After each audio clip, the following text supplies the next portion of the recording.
അങ്ങോട്ട് കയറണ്ട.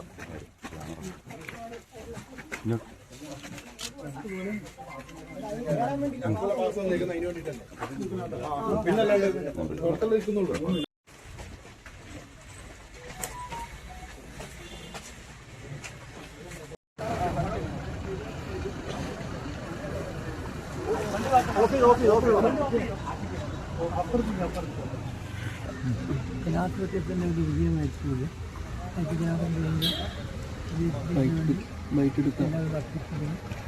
തൊടുപുഴയിൽ എങ്ങനെയായിരിക്കും ഭൂരിപക്ഷം പ്രവചിക്കാൻ പറ്റുമോ? സാർ അരനൂറ്റാണ്ടിന് ശേഷം സാറ് മറ്റൊരു പേരിൽ സാറിൻ്റെ പേരിൽ അല്ലാതെ വോട്ട് രേഖപ്പെടുത്തുകയാണ്. നല്ല തുടക്കമാകട്ടെ. സ്ഥാനാർത്ഥിക്ക് ആശംസകൾ എങ്ങനെയാണ്?